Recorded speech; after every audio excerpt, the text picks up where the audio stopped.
If you have knee osteoarthritis and get knee pain with squatting, avoiding squatting is not the answer. You already need to squat every day. How are you going to sit down on the lounge, get on and off the toilet, get in and out of the car? Squatting is essential for everyday life. The knee joint is literally made to bend. Being told to avoid squatting is unrealistic and bad advice.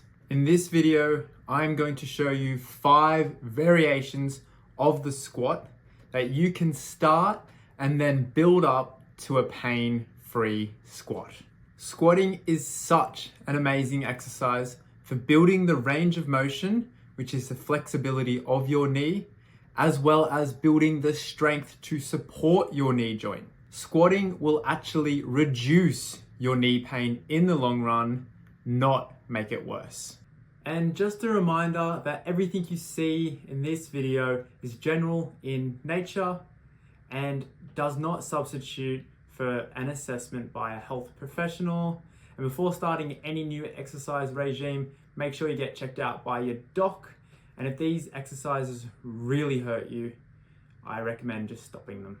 So the first squat variation in today's video is the supported mini squat. Now, I recommend doing the supported mini squat in the kitchen, holding onto the sink, but I can't get a great view of me doing it in the kitchen sink, so we're going to pretend for the purposes of this video. Okay, so the supported mini squat is very similar to the normal mini squat. Okay. However, what we're going to be doing is holding on. So we want to have our knees and our feet about shoulder width apart. Okay. So we come in like this. You're going to hold onto the sink like this. I'm going to hold onto it like this for this video. Okay, we want to have our hips nice and close to the sink. Okay, we don't want to start out here. Okay, we want to come nice and close. We're going to hold on, and then we're just going to pretend like we're sitting back and then up. So we're not pulling up with our hands either. We're sitting back into that squat position, and then we want to use our glutes to extend our hip, to straighten our body. Okay, we don't want to be pulling up like this. We're going to go nice and slow down, pushing through our hips, stand up straight. We don't want to go like this. Okay, we don't want to think of bending our knees first. We want to think of pushing our hips out first and then bending our knees and going down. So this is a great one that you can probably aim to do about 10 to 15 reps. So the second squat variation that you can do to lead up to being able to do a pain-free normal squat is a wall sit. So what we want to do, we want to walk our feet out, shoulder width apart as always. We want to walk them out about this far, and then what we want to do is start to lower down like this. Even coming to here is a great depth. Okay, we want to make sure we're not feeling too much through our knees. If we are feeling too much on our knees, slide your feet out a bit further and push through your heels.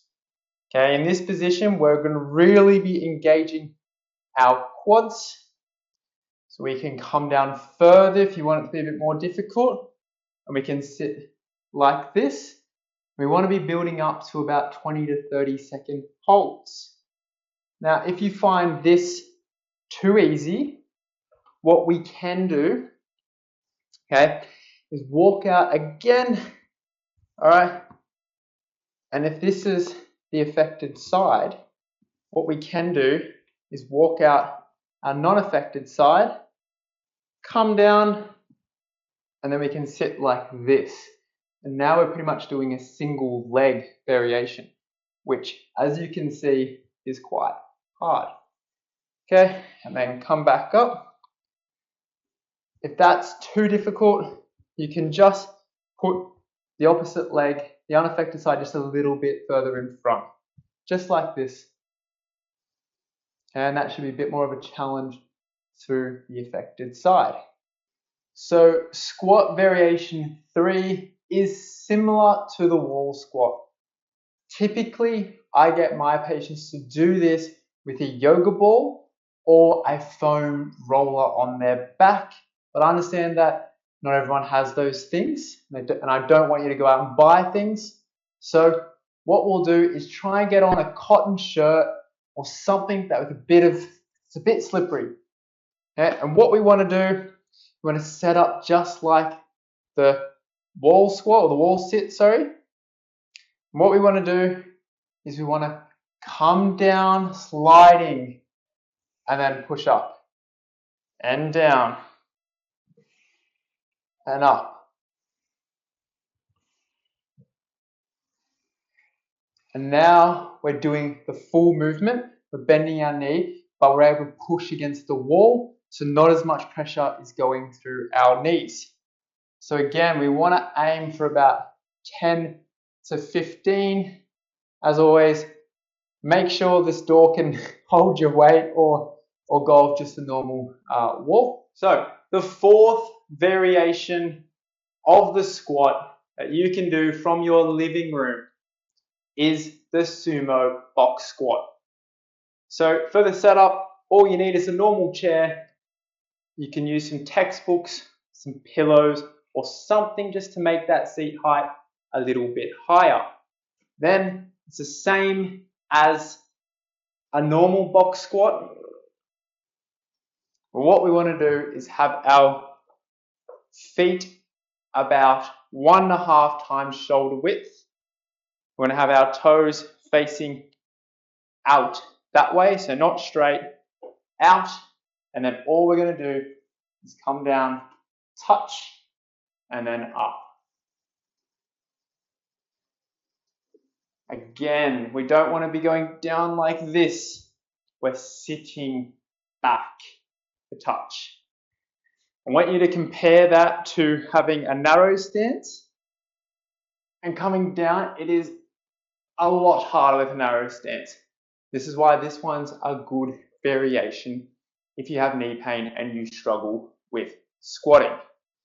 Again, we want to aim for about 10 to 15 reps. Okay, so squat variation number 5 is the traditional box squat. This one is the same setup as the sumo box squat. We just want some pillows or some textbooks. Okay, we're going to do the same thing as a sumo. However, we're going to come in. We want our feet shoulder width apart this time. Okay, and then we want to do the same thing of just sitting down. And then coming back up, we want to lightly touch the books and come back up. Again, we're trying to avoid bending our knees first, okay? We want to poke our bottoms out first and then start to bend our knees. Okay, there's no use coming down like this because then you're just going to put way more pressure through those knees and it's going to hurt. So again, we're going to aim for 10 to 15 reps. Please wear shoes for all these exercises, not socks like me. We want to work up to that 15 rep range. And after you're able to achieve all this, I recommend trying the sit to stand again from a low chair. So that's just the normal sitting down from the lounge or a normal chair height, and then trying to stand up and see if you can manage that squat a lot easier. All right, so that wraps up that video. I hope that one helped. I hope you don't stop squatting. Hope that in a couple of months now, you'll be getting up and sitting down with no issues at all. And I'll see you in the next one.